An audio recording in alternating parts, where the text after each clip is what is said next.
Então vamos lá, abra a sua Bíblia no primeiro livro de Samuel, no capítulo 23. Nós vamos ler a partir do versículo 1 até o versículo 13. Lembrando, enquanto você localiza, nesse mês do Mova-se, estamos procurando instruir, inspirar, encorajar a igreja a entender a importância do serviço e de focar não apenas em si mesmo, mas também nos outros. Primeiro livro de Samuel, capítulo 23, nós vamos ler a partir do versículo 1, eu vou ler na Nova Almeida atualizada. O texto sagrado diz assim: então disseram a Davi: eis que os filisteus estão atacando a cidade de Keila e saqueando as eiras. Davi consultou o Senhor perguntando: devo ir e atacar esses filisteus? O Senhor respondeu a Davi: vá, ataque os filisteus e livre a cidade de Keila. Porém os homens de Davi lhe disseram: temos medo aqui em Judá, quanto mais indo a Keila lutar contra a tropa dos filisteus. Então Davi tornou a consultar o Senhor, e o Senhor lhe respondeu: levante-se e vá até Keila, porque estou entregando os filisteus em suas mãos. Então Davi e os seus homens foram a Keila, lutaram contra os filisteus, tomaram todo o gado dele, causaram grande matança entre eles, e assim Davi salvou os moradores de Keila. Verso 6, Aconteceu que, quando Abiatar, filho de Ameleque, fugiu para junto de Davi em Keila, levou a estola sacerdotal. Foi anunciado a Saul que Davi tinha ido a Keila. Então Saul disse: Deus o entregou nas minhas mãos, está cercado, pois entrou numa cidade de portões e ferrolhos. Então Saul mandou chamar todo o povo para a batalha, para que descessem a Keila e cercassem Davi e os seus homens. Quando Davi soube que Saul maquinava o mal contra ele, disse ao sacerdote Abiatar: traga aqui a estola sacerdotal. Então Davi orou: ó Senhor Deus de Israel, teu servo ouviu que Saul de fato procura vir a Keila para destruir a cidade por minha causa. Será que os moradores de Keila me entregarão nas mãos dele? Será que Saul virá mesmo como teu servo ouviu? Ah, Senhor Deus de Israel, revela isso ao teu servo. E o Senhor lhe disse: ele virá. Então Davi perguntou: e será que os moradores de Keila me entregarão juntamente com os meus servos nas mãos de Saul? O Senhor respondeu: entregarão. Então Davi e os seus homens, que eram 600, saíram de Keila e se foram sem rumo certo. Quando foi anunciado a Saul que Davi tinha fugido de Keila, deixou de persegui-lo. Amém. Meu Deus, suplicamos graça e favor do alto, entendimento espiritual. Oramos, ó Deus, que os olhos do nosso coração sejam iluminados, que o espírito de sabedoria e de revelação da parte do Senhor nos toque. E oramos que, juntamente com o entendimento da Tua Palavra, aquela forma de condução tão pessoal que só o Teu Espírito Santo pode fazer na aplicação da Tua Palavra, oramos que cada um, não importa se estão no culto presencial, se nos acompanham à distância, ao vivo ou posteriormente de forma gravada, nós oramos por um ambiente de graça, de unção, de manifestação da Tua presença, onde corações sejam tocados de uma forma sobrenatural. Senhor, desde já nós nos antecipamos em Te dar glória, honra e louvor pela certeza daquilo que o Senhor fará. Nós oramos em nome de Jesus. Amém, amém. Bom, nós lemos aqui um episódio da vida de Davi. Ele ainda não havia sido coroado rei de Israel, embora tivesse sido ungido por Deus e tivesse promessas a respeito disso. E Davi estava vivendo um momento delicado da sua vida. Mas antes de falar do problema de Davi, eu quero que você possa olhar comigo para esse texto da forma correta, né? Pela lente certa. Em 1 Coríntios, no capítulo 10, no versículo 11, quando o apóstolo Paulo, depois de citar vários episódios do Velho Testamento relacionados à vida de Israel, o povo de Deus da antiga aliança, ele diz: essas coisas lhes aconteciam e foram escritas para nossa advertência, para nosso exemplo, de quem são chegados os fins dos tempos.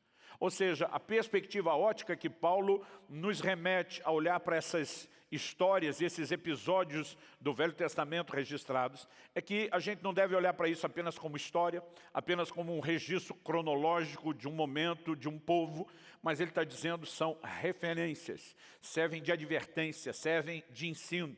Romanos 15:4 diz: tudo quanto foi escrito para nosso ensino foi escrito. Então quase sempre que eu leio episódios como esse no Velho Testamento, você também vai encontrar muitas porções de relatos históricos.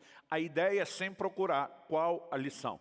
E lógico que muita coisa pode sair daqui, né? Eu não tenho tempo para falar nem de tudo aquilo que eu percebi, mas eu tenho certeza que eu e ninguém tem a capacidade de perceber tudo numa palavra que é tão viva, que se renova, né? E dentre esses recursos ilimitados que nós podemos acessar em textos como esse, eu quero tirar algo específico que tem mexido, falado ao meu coração há muito tempo.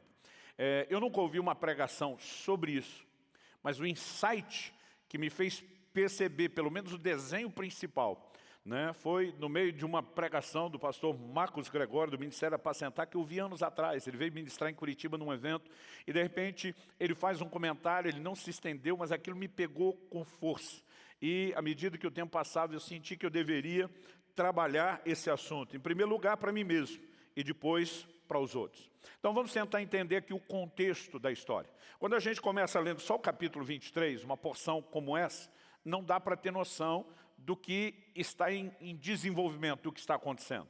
Mas Davi se tornou o grande herói de Israel depois de matar Golias.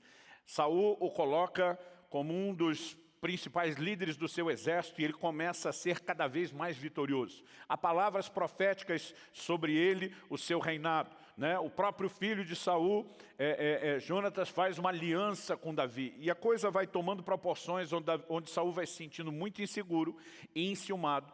E ele decide matar Davi, porque o vê como uma ameaça a ser eliminado. Então Davi foge de Saul. Ele está fora de casa, ele está com a vida em risco, né? Ele está no meio de uma situação que a gente pode descrever, no mínimo, como problemática. Nunca antes Davi havia enfrentado o que ele está passando nesse momento. Nessa angústia de preservar sua vida, ele se refugia. Capítulo 22 fala que ele se refugia na caverna de Adulão. E enquanto Davi está ali, a Bíblia diz que começaram a vir e unir-se a ele muitos homens. No início a Bíblia fala de 400 homens. No final desse relato nós já vemos que a conta está em 600 homens. Mas a Bíblia diz que uniram-se a Davi os amargurados de espírito, os endividados, os levianos. Em outras palavras, era tudo gente com problema. Eu não sei se houve uma identificação, Davi está fugindo dos seus problemas, nós estamos fugindo do nosso. Eu não sei exatamente o que levou esses homens a procurar Davi, mas agora nós temos um bando de gente com problemas pessoais. E é nesse contexto que Davi toma conhecimento de que os filisteus estão prestes a invadir e atacar a cidade de Keila, que era uma cidade de Israel. Os filisteus, né, faziam fronteira com o território de Israel e eram inimigos do povo. Quando Davi vê esse cenário de um problema que não é dele, que é dos outros, a primeira reação dele é de proatividade. A princípio Deus não falou nada. E nós vimos logo no início que quando Davi fica sabendo disso, ele vai consultar o Senhor. Ele pergunta, eu devo ir e atacar os filisteus? Em outras palavras, ele está dizendo, eu devo me envolver no problema dos outros para ajudá-los. E depois dessa atitude, né, de proatividade, de disponibilidade, a resposta de Deus é, vá, ataque os filisteus e livre a cidade de Keila. Então agora Davi, além do entendimento correto, né, além de um coração que não ficou ali apenas lamentando seu próprio problema, mas tinha a disposição de servir outros, ele agora tem uma palavra de Deus. Então ele volta para os seus homens. Eu fico tentando imaginar Davi com a palavra de Deus. O camarada já tinha unção para a guerra, já gostava desse negócio, mas agora ele tem um comando de Deus. Imagina ele chegando e tentando mobilizar aquele grupo. Bora galera, vamos lá, vamos cair para cima dos filisteus, vamos livrar os nossos irmãos que estão com problema. Mas a reação deles no verso 3 eles disseram exatamente o seguinte, temos medo aqui em Judá. O que era a ideia do medo? Nós já estamos fugindo dos nossos problemas. Agora que nós nos unimos com você e o Saul está te caçando, nós podemos eventualmente ter que lutar por causa de você. Em outras palavras, ele estava dizendo, nós temos medo de uma guerra que não é totalmente certa, e você quer antecipar e nos jogar para uma guerra certa. Eu não sei qual foi o nível de discussão, mas eles devem ter sido tão convincentes que o verso 4 diz que Davi tornou a consultar o Senhor. Isso tornou a consultar, não é dizer, na minha opinião, imagino que com o conhecimento de Deus que Davi tinha, jamais ele diria, Deus, o senhor tem certeza? O senhor não mudou de ideia? Não seria isso. Mas acredito que é aquela coisa, eu realmente ouvi Deus, Eu realmente tive um comando e uma direção de Deus. Eu realmente estou na direção certa, porque sozinho eu não liberto aquela cidade. Meus homens não querem se levantar para lutar. E ele vai consultar o Senhor. E de novo, Deus diz, levante-se, vá até Keila. Né? A primeira palavra é só, ataque os filisteus e livre a cidade. Na segunda, o Senhor fala com clareza, eu estou entregando os filisteus. Em outras palavras, não tem o menor risco dessa missão não funcionar. Agora Davi, com uma convicção renovada, mobiliza os seus homens, eles vão, livram a cidade de Keila. E Davi, né, ao cumprir esse propósito, nos ensina uma lição. Qual é a lição? Né? O tema da minha mensagem hoje é servindo outros, mesmo com problemas. Os problemas pessoais de Davi e os seus homens não eram para Deus uma desculpa, uma justificativa para que eles não servissem outras pessoas. E algo que eu e você precisamos entender quando olhamos a mentalidade de serviço que a palavra de Deus procura estabelecer no meu e no seu coração, é que servir outros, servir e cumprir o propósito de Deus, não depende de eu e você necessariamente estarmos confortáveis em boas situações. É lógico que há algumas poucas exceções, eu não quero gastar tempo falando disso, que justificam a interrupção, alguém parar por um tempo o serviço e o ministério. Uma delas é que quando alguém peca e precisa de restauração, né, isso justifica uma parada. Não necessariamente uma parada permanente, uma interrupção definitiva, mas o tempo necessário para que se trate, para que seja restaurado, para que volte a ganhar credibilidade. Um outro assunto que eu sempre trabalhei com os nossos pastores é a família é o nosso maior valor depois de Deus. Então sempre conversamos com os pastores e mesmo com os líderes. Se em algum momento você perceber que o seu casamento não está bem, né, está numa crise diferenciada, ou que os filhos possam estar vivendo um momento de uma crise no relacionamento com os pais ou com a fé, eu digo para eles, pare tudo e concentre força na sua família. Porque não adianta você ganhar o resto do mundo e perder a sua casa. Mas salvo situações muito específicas de exceção, nós não temos uma orientação bíblica para justificar um desânimo diante de problemas a ponto de não servirmos. O mesmo Deus que em Atos 1:8, né, nos diz, Jesus fala aos seus discípulos, recebereis poder ao descer sobre vós o Espírito Santo, sereis minhas testemunhas. O mesmo Deus que deu essa comissão, vocês vão ser testemunhas minhas debaixo do poder do Espírito, leva a igreja ao cumprimento dessa missão num contexto que não é o convencional. Atos 8:1 diz que sobreveio grande perseguição à igreja de Jerusalém. A Bíblia diz que todos, exceto os apóstolos, era uma igreja de milhares e milhares e milhares de pessoas. A Bíblia diz todos, exceto os apóstolos, foram dispersos. A turma correu para salvar o couro. A situação estava tensa, estava difícil. Só que a Bíblia diz que enquanto eles fugiam da perseguição, por onde passavam, eles pregavam o Evangelho, e dessa forma o Evangelho começa a se afastar, se espalhar para além de Jerusalém, né, e circunvizinhanças. Então, olhando para as Escrituras, nós percebemos um Deus que não vai esperar tudo estar resolvido na minha e na sua vida, para então nos convocar para fazer alguma coisa por Ele. Até porque a maioria de nós nunca estará nesse lugar, onde não tem mais com o que se preocupar. Pastor, o senhor está querendo dizer que eu não vou vencer minhas crises? Claro que não, você vai vencê-las. Mas quando você vencer as primeiras, já tem outra na fila esperando para chegar. E quando você vencê-las, a fila é grande. Então, nós vamos viver dimensões de lutas, de adversidades, em várias, né, situações, aspectos, perspectivas diferentes. E isso não deveria nos paralisar. E a primeira coisa que eu quero destacar dentro dessa visão é que nós temos exemplos bíblicos recorrentes de gente servindo outros mesmo com um problema, porque esse é o padrão de Deus. Em Gálatas 4, nos versículos 13 e 14, Paulo diz para esses irmãos da Galácia, vocês sabem que a primeira vez que eu vos preguei o Evangelho foi por causa de uma enfermidade na carne. Acredita-se que a Galácia não estava na rota da viagem missionária. Mas como Paulo em outro momento vai se referir a Lucas, um dos membros daquela equipe missionária, como o médico amado, então o evangelista, que também era médico, provavelmente deve ter percebido, Paulo, sua situação é séria, nós precisamos de uma interrupção, nós precisamos cuidar de você. E enquanto Paulo interrompe a viagem para tratar da sua enfermidade, ele percebe que ali, onde ele está tratando da sua enfermidade, ele podia servir aquelas pessoas. Em Atos, no capítulo 16, nós vemos Paulo e Silas, que depois de pregar o evangelho em Filipos, foram perseguidos, presos, açoitados. A Bíblia diz que eles estão na prisão, pendurados no tronco, mas além de orar e cantar louvores, na primeira oportunidade que surgem, eles pregam para o carcereiro os leva para casa, onde eles pregam para toda a família do carcereiro, todo mundo é salvo, e eles estão, mais uma vez, servindo outros, mesmo com problemas. Segundo Reis, capítulo 13, nos diz a partir do versículo 14, que quando Eliseu, o profeta Eliseu, estava enfermo, da enfermidade da qual haveria de morrer, ele recebe uma visita do rei Joás, que provavelmente veio despedir dele. Eliseu já está velho, agora tem um quadro de enfermidade, mas nesse estado, Eliseu se permite ser uma bênção e um instrumento de Deus na vida de Joás, porque nós podemos e devemos servir outros mesmo com problemas. Quem está entendendo, diga amém. Eu quero que você dê uma olhada numa declaração de Paulo, que talvez nos ajude a entender por que Deus não isenta de enfrentar problemas aqueles que decidem servir. E segundo aos Coríntios, no capítulo 1, eu queria que a gente lesse a partir do versículo 3. Segundo aos Coríntios 1, a partir do 3, Paulo diz: bendito seja o Deus e Pai de nosso Senhor Jesus Cristo, o Pai de misericórdias e Deus de toda consolação. Você pode repetir essa frase comigo? Diga: Pai de misericórdias e Deus de toda consolação. Aqui eu estabelecer esse adjetivo, chamando Deus de toda consolação. Paulo já está dando tom para onde ele vai levar a conversa no nosso relacionamento com Deus.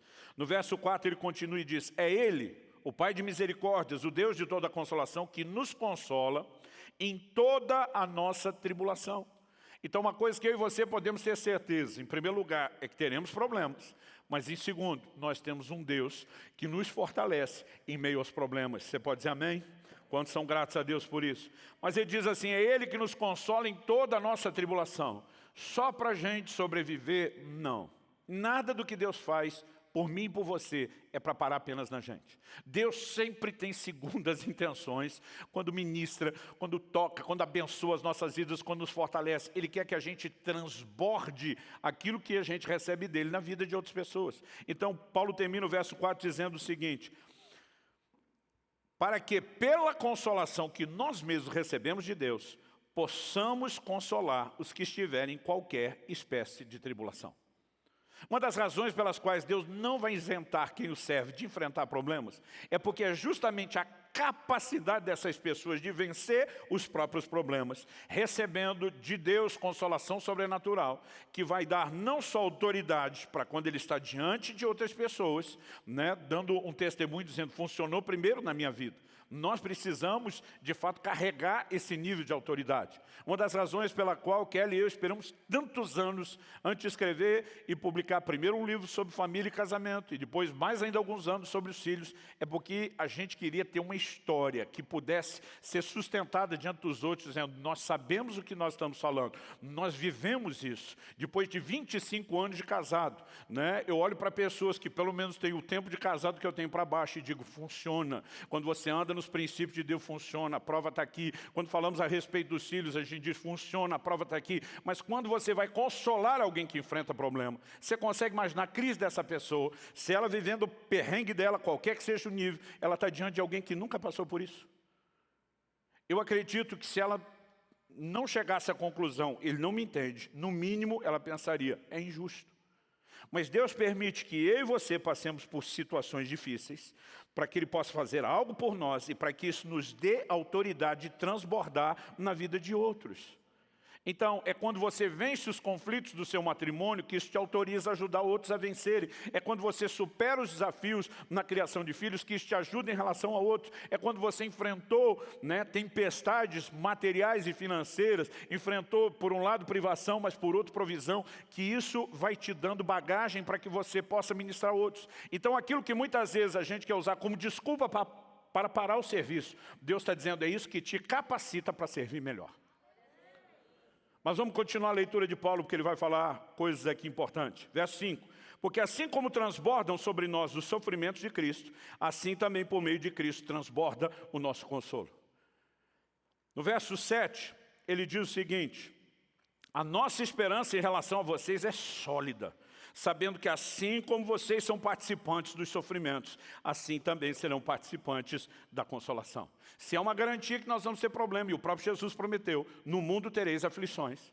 Por outro lado, há uma garantia de que em meio às aflições, nós não estaremos sozinhos, abandonados e nem vendidos à derrota. O mesmo Jesus que diz, tenham bom ânimo, eu venci o mundo, que 1 João 5 diz, todo aquele que é nascido de Deus vence o mundo, e essa é a vitória que vence o mundo, é a nossa fé. Ele nos garante que assim como é certo o sofrimento, é certo a consolação.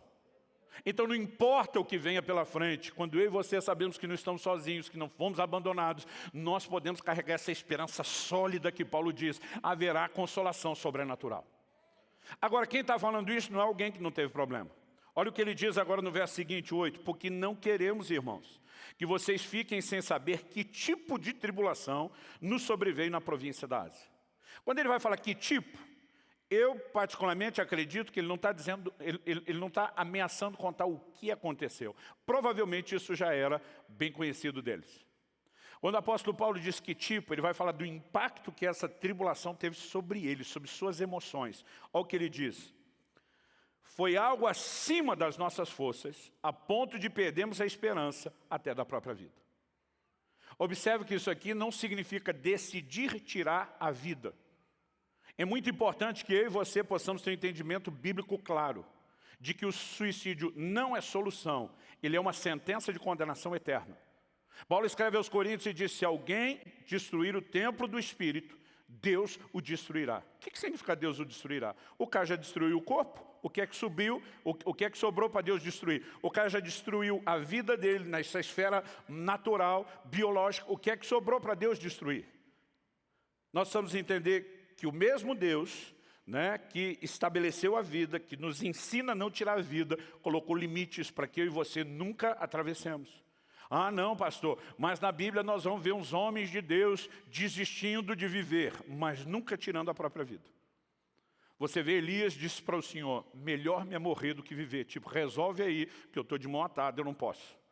Você vê um Paulo dizendo, perdemos esperança. Agora, isso significa desistência? Não. Ele está dizendo a carga era tão grande, o desânimo era tão grande, que a vida perdeu a graça. Mas olha o que ele diz, ele não para aí. No 9 ele diz, de fato, tivemos em nós mesmos a sentença de morte.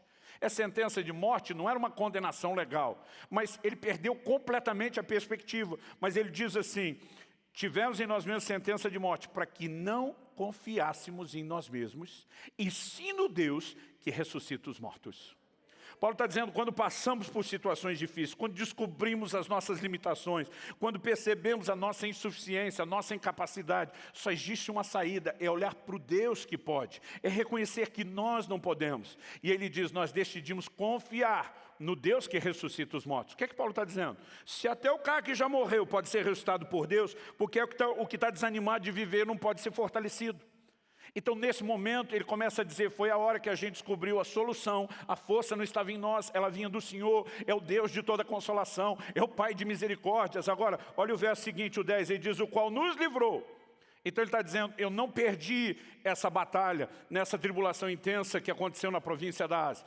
Deus nos livrou, mas ele não para aí, porque Deus não é um Deus só de intervenções passadas. Ele diz, o qual nos livrou e ainda livrará de tão grande morte. Cada vez que eu e você olhamos para trás e lembramos o que Deus já fez, isso tem que inspirar a gente a olhar para frente e dizer, Ele vai continuar fazendo. O Deus que socorreu vai socorrer de novo. O Deus que fortaleceu antes vai fortalecer outra vez. O Deus de toda consolação vai continuar consolando. Então no verso 10 ele diz, nele temos esperado, que ainda continuará a livrar.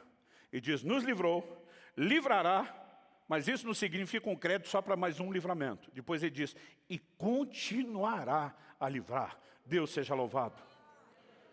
Então precisamos entender que passar por essas situações nos autoriza, nos credibiliza, nos capacita a servir outros. Enquanto enfrentamos isso, podemos contar que Deus está conosco. E porque Ele está conosco, podemos servir outros, mesmo antes que o nosso problema pessoal seja resolvido. Quem está entendendo, diga amém. Então, eu quero que depois de olhar para esses exemplos bíblicos, a gente leve em consideração algumas coisas. Não há nada na Bíblia, absolutamente nada, que sugira que, porque eu e você decidimos cooperar com Deus, servir os outros, nós estamos isentos. Mas o que a Bíblia garante é que mesmo estando isentos e que teremos problemas pessoais, nós teremos a ajuda de Deus. Em Gálatas capítulo 6, versículo 9, o apóstolo diz: e não nos cansemos de fazer o bem, porque a seu tempo ceifaremos se não houvermos desfalecido. Pastor, fazer o bem cansa. Se não cansasse, não tinha uma instrução para isso. Um dia uma pessoa, eu citei o texto numa pregação, não falei muito, e no final o casal me procura e o marido pergunta: pastor, fazer o bem cansa? Eu falei: pergunte para a senhora ao seu lado. Eu falei: eu sei a dona de casa excelente que ela é, a boa esposa que é pelo seu próprio testemunho, a boa mãe que ela é para os seus filhos. Agora, pergunte se ela cansa. Ela: porque fazer o bem cansa. E se cansa quando não tem problema, imagina quando tem. Agora, em 1 Coríntios 15, 58, esse texto aqui, desde as nossas primeiras reuniões de líderes no início da Alcance Curitiba, eu acredito que era um dos que eu mais citava quando a gente procurava mobilizar os irmãos ao serviço. O apóstolo Paulo diz assim: portanto, meus amados irmãos, sejam firmes, inabaláveis e sempre abundantes na obra do Senhor, sabendo que no Senhor o trabalho de vocês não é vão. Então eu dizia: gente, nós temos que ser... Quando ele diz sempre abundante, o sempre é constância, não parar. Mas o abundante é intensidade.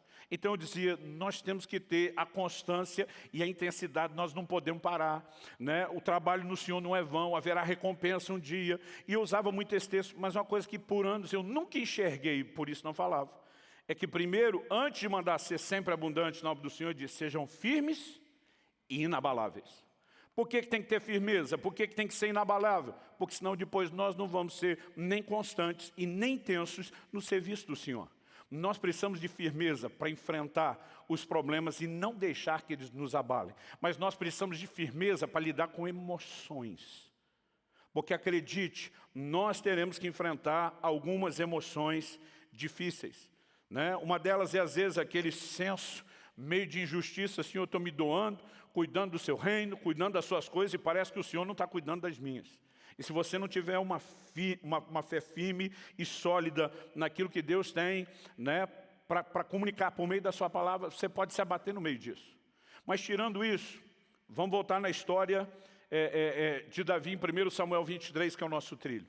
Davi vai, obedece o mandamento e a comissão de Deus, junto com seus homens salva a cidade, virou o herói da cidade. Mas agora que ele está numa cidade, que o texto diz tem portas e ferrolhos, muros e portões, quando o Saul, que está perseguindo, descobre não só o paradeiro de Davi, mas sabe que ele está numa cidade fechada, ele diz: vou descer com todos os exércitos, vou sitiar a cidade. Davi não tem mais para onde correr, fugir de mim, não tem mais como se esconder. E quando começa a movimentação, a notícia chega para Davi. E Davi vai lá consultar o Senhor. Primeira pergunta: Deus, Saul vem mesmo ao meu encontro? E Deus responde: pior que vem, meu filho. Você não vê um Davi primeiro reclamando com Deus: vim fazer a sua obra e o Senhor me armou uma cilada, o inimigo vinha contra mim. Aí ele faz a segunda pergunta: e os moradores de Keila, esse povo de quem eu sou o herói, que arrisquei a minha vida e a vida dos meus homens para salvá-los, eles vão me entregar nas mãos de Saúl? Eu disse: pior que vão. Vamos parar para pensar em sentimento. Davi não morava lá, não tinha nada a ver com eles, mas doou-se, sacrificou-se para servi-los e ajudá-los. E agora, eles vão entregá-lo de bandeja nas mãos de Saúl? Deus diz: vão te entregar de bandeja. Um outro sentimento quando nos dispomos a servir, num contexto de problemas, é que nem sempre nós vamos encontrar gratidão das pessoas por quem nós nos sacrificamos. E acredite, pensa num negócio que pode paralisar a nossa disposição de serviço. Eu tenho percebido muita gente, desde os líderes de célula, líderes de departamento, pastores, não só os nossos da casa, em tantos lugares por onde ando, que começam a desanimar quando depois de se doar, não estão vendo gratidão. Não significa que nem sempre haja gratidão.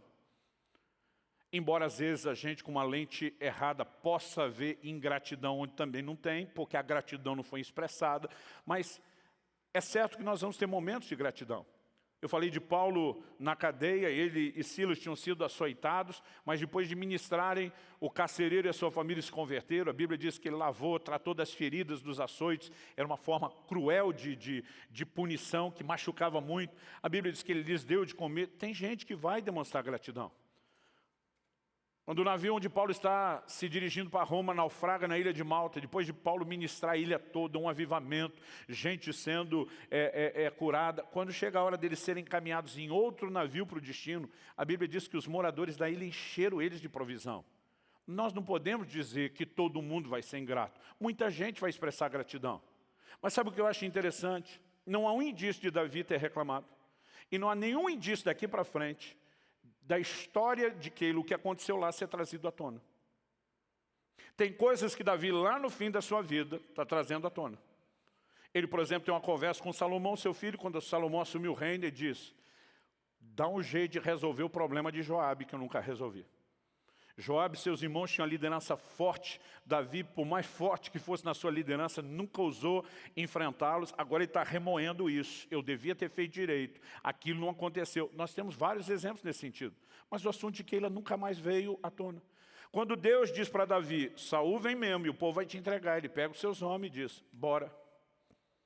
Isso na tradução da Bíblia, na linguagem de hoje, do pastor Luciano Subirá, né? Versão mais street, descolada, ele diz: bora. Saíram sem rumo, não tinha um plano B, não estava esperando aquilo. Mas qual é a mentalidade de Davi? Eu creio que Davi simplesmente consegue ser sensato a ponto de dizer: eu não fui livrar Keila porque os moradores de Keila me pediram. Eu não fiz isso por causa deles, embora eu tenha beneficiado eles. Por que Davi fez? Quem o comissionou a fazer foi o Senhor. Então Davi simplesmente entende: o Senhor me pediu, eu honrei o Senhor não é injusto, o Senhor vai dar rumo à minha vida, ainda que eu não tenha um plano. E ele simplesmente administra isso. Eu tenho visto muita gente parar por causa da dor dos outros não terem reconhecido, e eles esquecem para quem que eles estão fazendo. Embora as pessoas sejam beneficiadas pelo que fazemos, nós precisamos entender que o que fazemos é pelo Senhor. Semana passada mencionei o texto, quando Jesus diz: eu tive fome, vocês me deram de comer, eu tive sede, me deram de beber. Quando foi mesmo? Os caras vão olhar para ele e dizer: nem a gente lembra ter feito pelo Senhor disso. Quando vocês fizeram para um dos meus pequeninos, fizeram para mim. O Deus que nos comissionou disse: você está fazendo para mim. E o que eu e você precisamos ter em mente é que a nossa expectativa deve ser só em relação a Ele, não em relação aos outros. Outro dia alguém falou para mim: um ministério ingrato. Falei: negativo. As pessoas podem ser, o ministério não é. Ele falou: qual a diferença? Eu falei: eu te explico, mas vou explicar para você daqui a pouco. Deixa eu falar de um outro sentimento primeiro. Além de lidar com o sentimento de Deus está me fazendo servir os outros sem me poupar, isso pode aumentar o desânimo. Além de lidar com os sentimentos de talvez as pessoas que eu estou servindo no meio de um sacrifício grande dos meus problemas não vão ser gratos.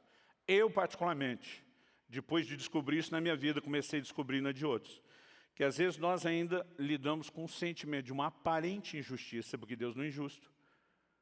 Que é o quê? É quando Deus te leva a servir alguém, resolver o problema do outro, quando o seu não foi resolvido. Então, os moradores de Keila têm um problema, tem um inimigo perseguindo eles. Davi vai lá, vence o inimigo, problema resolvido. Mas Davi ainda tem um inimigo perseguindo. O problema dele não está resolvido.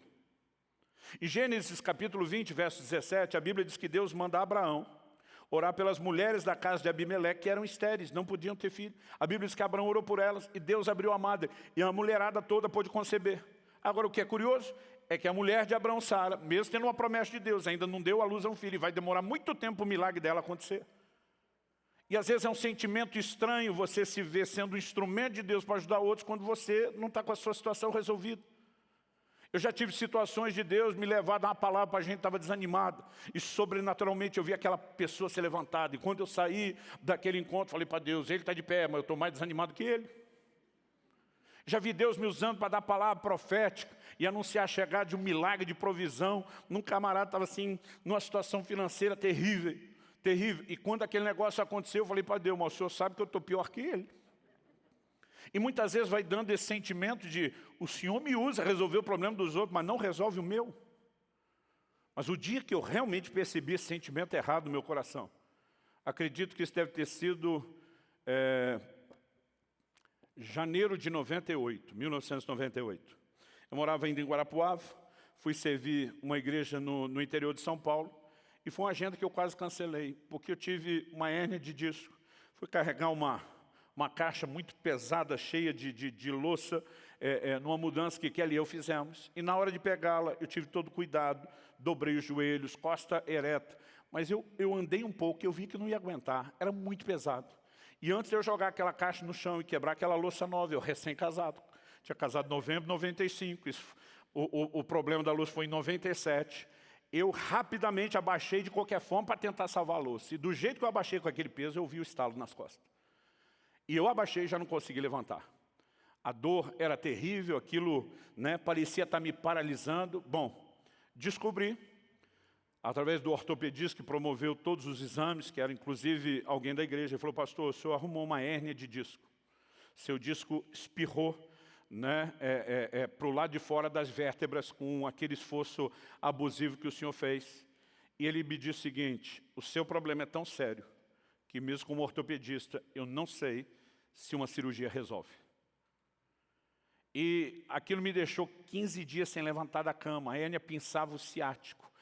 Aquele negócio parecia que eu tinha umas facas enfiadas na perna. Era um negócio insuportável. Eu cheguei a implorar para esse médico me dar morfina. Ele dizia: pastor, não é assim, eu não posso dar nesse nível, porque parece que nenhum analgésico funcionava. E aqueles 15 dias foram terríveis, mas quando a coisa começou a melhorar, aliás, eu não sei na época nem se eu classifiquei como melhorar ou despiorar, porque às vezes você tem a situação, está tão ruim ainda, que você pelo menos não está como estava antes, mas não é aquela ideia de melhorou. Eu já conseguia andar, mas com muita dificuldade. Eu arrastava a perna, eu tinha muita dor, eu dava passos pequenos arrastando. E eu estava nesse estado quando fui pregar. Um dos versículos que meus filhos mais me ouviram falar a vida inteira: o que jure com dano seu não muda. Eu falei: vou honrar a agenda. Mas foi uma viagem complicada, dolorosa. E quando subi pregar, parece que aquele ciático estava em crise. E eu fui andando com muita dificuldade. Levou tanto tempo, da entrada do palco ao púlpito para eu chegar, que eu já me debrucei no púlpito. E falei: gente, eu vou pregar aqui debruçado, sem me mexer do lugar. Vocês viram o jeito que eu cheguei até aqui, estou numa situação assim, não quis cancelar o evento com vocês, mas tem misericórdia de mim. E eu estou pregando debruçado, porque eu não conseguia me mexer. Em algum momento da mensagem, o Espírito Santo falou comigo, acho que já estava da metade para frente, mas foi uma palavra de conhecimento nítida e clara: chame à frente todas as pessoas que estão sofrendo de hérnia de disco, e eu vou curar todas. Eu nunca vi um comando desse, nem antes nem depois. Às vezes você tem uma palavra de conhecimento para um, alguns podem pegar carona na fé do outro, mas nunca vi todo mundo de um problema ser curado. Mas aquilo era tão nítido, eu comecei a rir. Eu lembro que eu falei no microfone, falei: gente, casa de ferreiro, espeto de pau. Falei: vocês viram o estado que eu estou aqui, como eu cheguei, minha dificuldade justamente por uma hérnia de disco. Mas se a despeito do meu estado você puder crer, eu tive uma palavra de Deus. O Senhor mandou eu chamar à frente, as pessoas estão sofrendo de hérnia de disco. Então, se esse for o seu caso, sai do seu lugar, vem agora à frente. Falei: só hérnia de disco, não me apareça por outro motivo, que eu não vou orar com outra coisa. Nós vamos atender esse comando. E veio umas 20 pessoas para frente. O auditório não era tão grande. Eu fiquei impressionado, falei: todo mundo é hérnia de disco, que a turma confirmou. Eu falei: vamos fazer o seguinte, quem está em crise com dor agora, vem para o meu lado direito, quem não está, espera do esquerdo. Falei: porque a única forma da gente ver se a coisa está funcionando e Deus falou, é quando os que estão em crise, a dor desapareceu, o problema foi resolvido. Falei: não quer dizer que nós não vamos orar por quem não está, mas começar por esse não dá para saber. Então, só ficou uns 3 do lado de cá, o resto foi tudo para o lado de lá. Falei: todo mundo está em crise, a turma assim. E lá vou eu. Agora imagine meu sentimento. Eu me senti um pateta.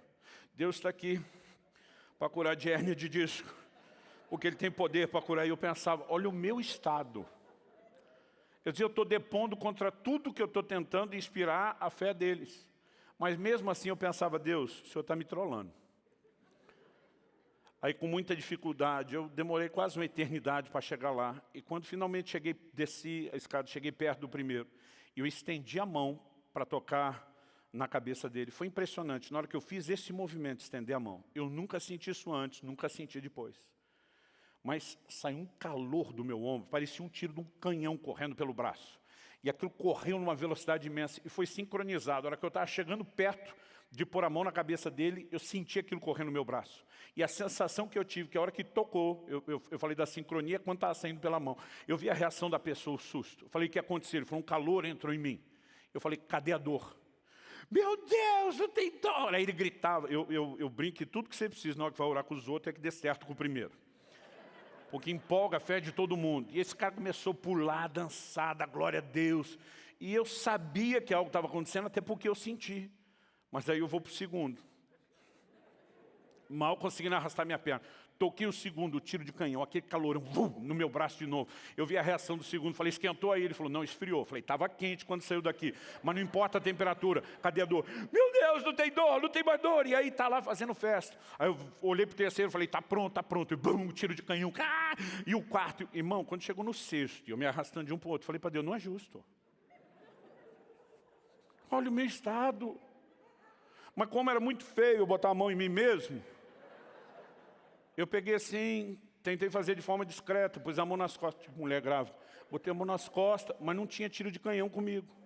Eu botava curado, botava em mim nada. Gente, eu vi todo aquele grupo com crise, orei com os outros, que não tinha como ver resultado na hora, mas depois de tudo aquilo, não tinha a menor dúvida da palavra de Deus que estava acontecendo. Enquanto todo mundo estava feliz, no final daquela reunião, eu estava sentado num canto aborrecido, falando para Deus, não é justo. Eu falei, todo mundo vai sair bem, eu vou ficar desse jeito? E o Espírito Santo diz, o propósito dos dons não é para que eles funcionem em benefício próprio, é para que você sirva aos outros. Falei, beleza, legal. E vou ficar esperando o dia que vai aparecer um pregador me revelar, que nem eu revelei eles? Eu lembro que o Espírito Santo falou, ou isso ou você use a sua fé. E, gente, mesmo sabendo muita coisa de fé e já tendo tido experiência, eu fiquei 6 meses enroscado naquela crise, mas eu orava todo dia, eu me posicionava até que um dia, finalmente, aquilo tudo desapareceu. Mas o ponto não é esse, era o sentimento. Eu, no meu coração, é lógico que a gente tenta não verbalizar. Eu aprendi 2 coisas muito básicas com meus pais quando criança. Você respeita pelo menos 2 tipos de gente, quem é mais velho que você e tem mais autoridade que você. E Deus é no mínimo os 2. Então não tinha coragem de falar, mas o sentimento vinha. E Deus não precisa que você fale. O salmista diz, a palavra ainda não me chegou à boca e tu já sabes. E dentro de mim eu estava dizendo, se me acusarem de falta de fé, eu recorro ao Supremo Tribunal Celestial. Eu dizia, eu parei tudo para dar a sua palavra, chamei o povo, desci para orar, porque acreditava que o Senhor ia fazer, como é que eu não tenho fé? Aí eu dizia, se falar que é falta de unção, recorro ao Supremo Tribunal Celestial. Eu senti o tiro do canhão, sabia que a unção estava lá. Aí eu dizia para Deus, tinha fé, tinha unção, mas não funcionou para mim. E o sentimento é aquele negócio, o Senhor faz para os outros, não faz para mim, e além de fazer para os outros, sem fazer para mim, em meu detrimento, que era para eu estar em casa, não era para eu estar sofrendo aqui. E muitas vezes, esse tipo de sentimento pode nos paralisar. Bom, eu quero encerrar chamando a sua atenção para algo específico. Eu creio que a capacidade de Davi de ter administrado aquela situação, de ter saído de lá, de ter dado um novo rumo à sua vida, ainda que a princípio ele não sabia. Eu acredito que foi por causa de uma consciência. Qual era a consciência? Quem chamou Davi, como já falei antes, para fazer o que ele fez, não foram os moradores de Keila. Não foram eles que foram pedir ajuda. Para Davi olhar agora, vocês me pediram, eu atendi, vocês me... Quem mandou foi o Senhor. Então o que é que Davi assimila? Quem é o responsável pela gratidão ou recompensa? Não são as pessoas que o Senhor nos mandou servir. É o Senhor que nos mandou servir as pessoas. Quem está entendendo, diga amém. Então, quando Paulo diz para ser sempre abundante na obra do Senhor, ele diz, sabendo que no Senhor o vosso trabalho não é vão, não é à toa, não é perdido, não é desperdício. No Senhor. Por quê? Porque Ele é que é o Deus de recompensas. Em Apocalipse 22, 12, Jesus diz, eis que cedo venho, e comigo está a minha recompensa para dar a cada um segundo as suas obras. Então vamos voltar na conversa que eu deixei em aberto. Quando o irmão falou para mim, pastor, o ministério é ingrato, falei, negativo, as pessoas são. Ele falou, qual a diferença? Falei, a diferença é que não foram as pessoas que te chamaram, e não são as pessoas que vão te recompensar. Quem te chamou foi o Senhor, e quem te recompensa é o Senhor. Hebreus 6,10 diz, Deus não é injusto para se esquecer das vossas obras. Talvez as pessoas não lembrem do seu sacrifício, mas está tudo na cadernetinha. Cadernetinha, eu voltei no tempo, hein? Está tudo nos registros celestiais. Nada está passando desapercebido, nada ficará esquecido. E quando eu e você começamos a entender que a recompensa vem dele, é um dia diante dele que nós vamos estar. Esse momento, quando ele fala servo bom e fiel, não importa se os outros não reconheceram o seu nível de doação e entrega. O que importa é o sorriso de satisfação no rosto do Senhor. O que importa é o galardão que vai entregar. Mas deixa eu te dizer algo. Recompensa também não é só o dia final. Ali vai ser a recompensa das recompensas. Mas ao longo do caminho, eu e você podemos ter certeza de que há um Deus que nos socorre. Há um Deus que age nas nossas vidas. Mas deixa eu falar a respeito de algo que Deus está me incomodando a compartilhar. Logo nos primeiros anos, já faz muitos anos que Kelly e eu conhecemos a irmã Vilma Laudelino. Ela tem sido uma bênção para o corpo de Cristo. E por conta do testemunho dela, muitas portas se abriram para que ela compartilhasse o Evangelho em muitos países da América Latina. E logo no início do ministério ela falou, pastor, as viagens antigamente, e ela está me contando uma época que já não era como hoje, mas ela está falando de uma época ainda mais delicada do que a minha época. Hoje nós temos facilidades, logística de transporte aéreo, passagens muito mais baratas em relação ao que já foram. Mas muitas vezes quem saía para o ministério itinerante tinha que ficar muito tempo fora de casa. Sacrificava o convívio familiar. Dia desses, revendo a biografia de Billy Graham, eu fiquei impressionado porque ele ficava meses fora de casa. Eu durante 17 anos ficava em média 3 dias por semana, mas ia e vinha, ia e vinha. A única vez que eu fiquei muito tempo longe dos meus filhos numa viagem internacional foram 21 dias. Nós somos parte de uma geração que já não pagou o preço que algumas antes de nós pagaram. E ela diz, Luciano, depois de muito tempo, pregando em vários países, ela falou, eu estava numa viagem dentro de um ônibus. Pelo que eu entendi, posso estar errado nos detalhes, devia ser na cordilheira, lá no Chile. Ela diz, nevando lá de fora. E eu encostado, ela falou, eu devia ser talvez a única pessoa que daquele banco duplo do ônibus estava viajando sem ninguém do lado.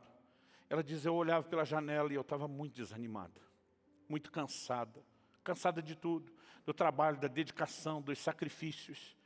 E ela diz, era um desânimo insuportável, uma vontade de parar, uma vontade de dizer, Deus, eu não aguento, eu não suporto mais isso.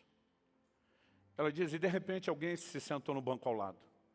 Foi diferente desses ônibus novos hoje, que as poltronas são separadas.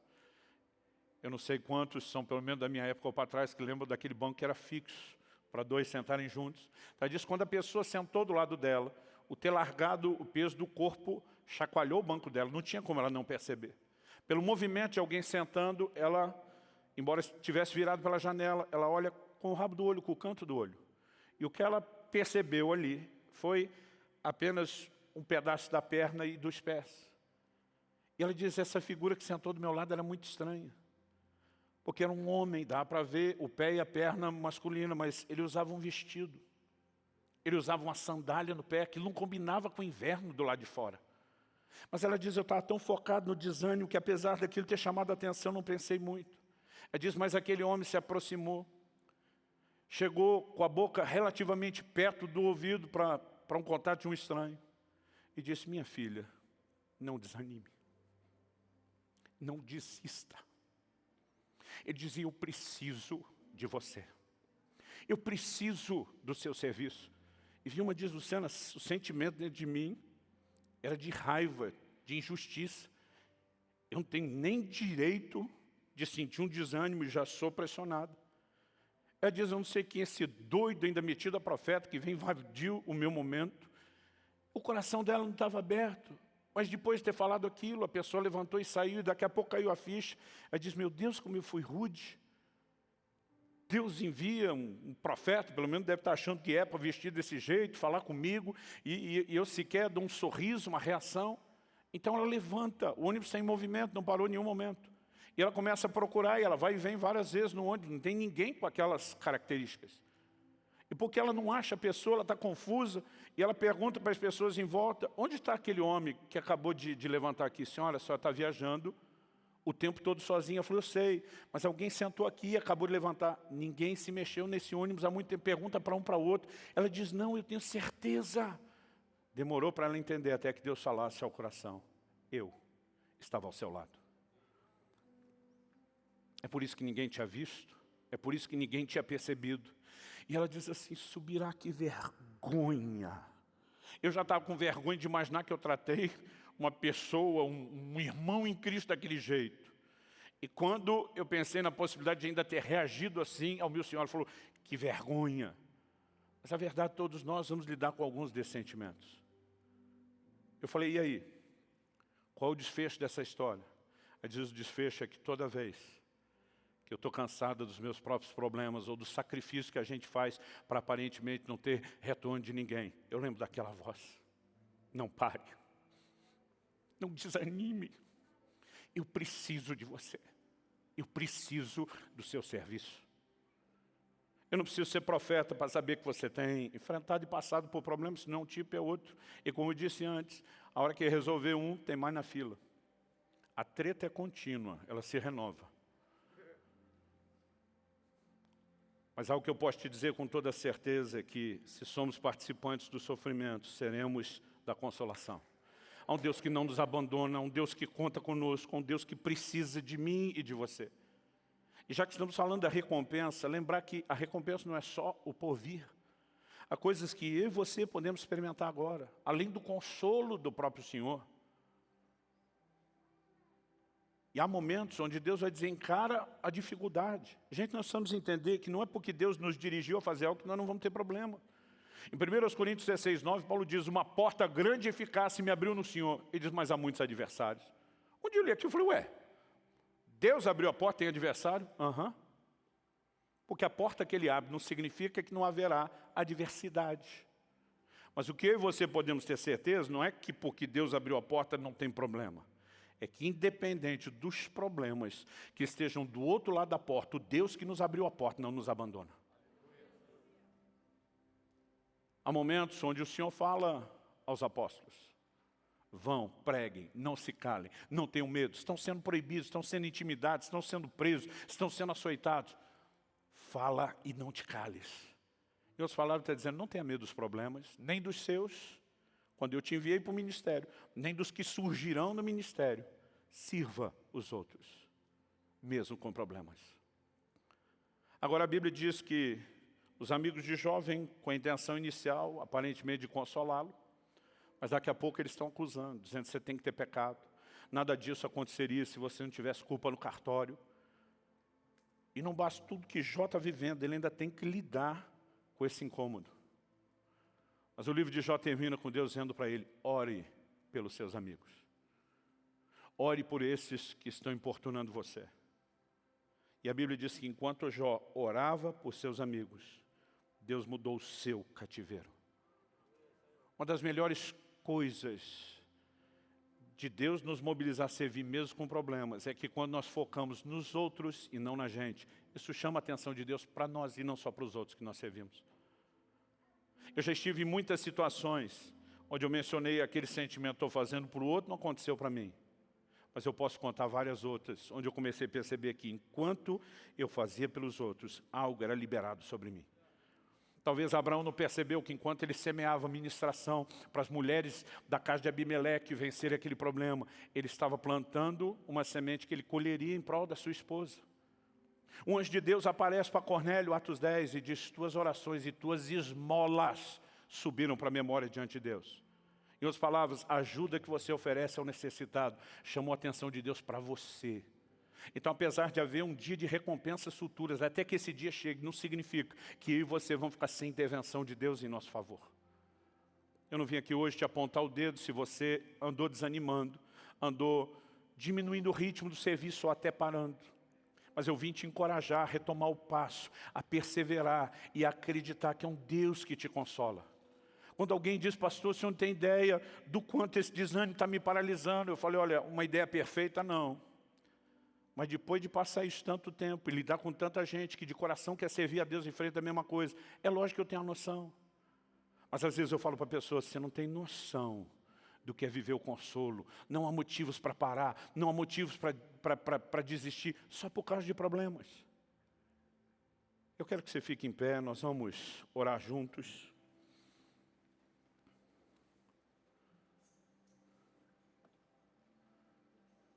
Se eu e você tivemos a certeza de que, como participamos dos problemas, participaremos da consolação. Em um momento específico, Paulo fala assim, do encontro dele com Tito, diz: Deus, que consola os abatidos, nos consolou com a vinda de Tito. Era um momento do ministério difícil. Mas sabe, Deus não está alheio ao meu e ao seu desânimo. Ele está pronto para intervir. Ele não necessariamente está esperando eu e você desanimar para nos julgar. Mas Ele quer alimentar, Ele quer fortalecer o nosso coração. Em Atos 13, Paulo e Barnabé vão pregando em várias cidades, ganhando pessoas, formando discípulos, organizando igrejas. Em Atos 14, quando eles voltam com uma mensagem em cada igreja. Vocês precisam perseverar. A Bíblia diz que eles voltaram animando os discípulos, dizendo: importa que por meio de muitas tribulações herdemos o reino de Deus. Não há um caminho para o reino de Deus que não seja pavimentado por dificuldades e problemas. Mas há um Deus que, em meio aos problemas, nos consola. Todo dia um cara falou: pastor, eu vim para Jesus achando que ele ia resolver meus problemas. E eu falei: agora você descobriu que depois de converter tem mais problema do que antes? Ele falou: aham. Aí ele olhou para mim e falou: qual a lógica? Qual o benefício disso? Eu falei: o benefício é que antes você tinha menos problema, mas não tinha solução.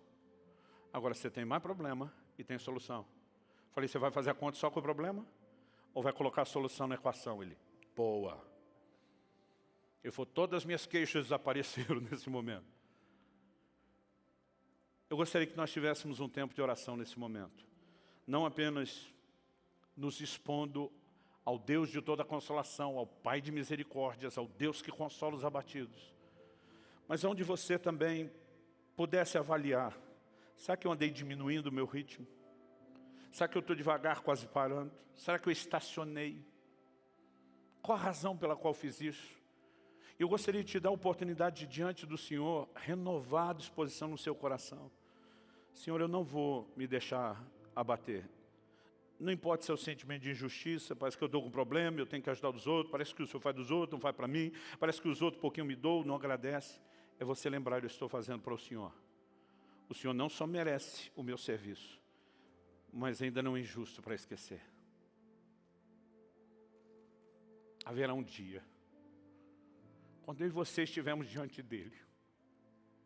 Gente, eu sonho noite e dia com esse encontro. Onde o Senhor Jesus vai me dizer: servo bom e fiel, entra. E quando Ele falar isso, eu imagino talvez dando uma olhada para trás, no passado, na história. Talvez rapidamente relembrando grandes sacrifícios. E acredito que o único sentimento vai se dizer: valeu a pena. Valeu a pena não ter parado, valeu a pena não ter desistido, valeu a pena não viver de forma egoísta em função de mim mesmo, mas servindo os outros. Que a gente possa levantar isso como um lema, não para esse mês, não para esse ano, mas como lema de vida: servindo outros, mesmo com problemas. Fala com Deus. Espírito Santo, a palavra foi lançada e comunicada, e nós te oramos por mais do que compreensão espiritual e aplicação personalizada. Eu oro pelo teu toque. Meu Deus, é um ambiente onde a tua graça parece ser tão palpável, onde a presença e o mover do teu Espírito parecem ser tão perceptíveis. Eu sei que isso não é apenas para os que estão aqui no culto presencial. Aqueles que nos assistem, Senhor, ao vivo e mesmo posteriormente a mensagem gravada, eu sei que esse ambiente está rodeando a vida e o coração deles. E eu oro por uma descarga do céu hoje. Que o Senhor levante os abatidos, que o Senhor se revele como Deus de toda consolação, o Pai de misericórdias. Pai, nós oramos por um santo combustível celestial turbinando à disposição dos meus irmãos e irmãs para te servir. Nós oramos por forças sobrenaturais, nós oramos por muito mais do que uma disposição humana ou uma decisão apenas natural. Nós oramos pela combinação entre essa resposta dos meus irmãos e irmãs com o favor, com o poder do Senhor envolvendo e ministrando os seus corações. Estende a tua mão, manifesta o teu favor. Fala com Deus do seu jeito, da sua maneira.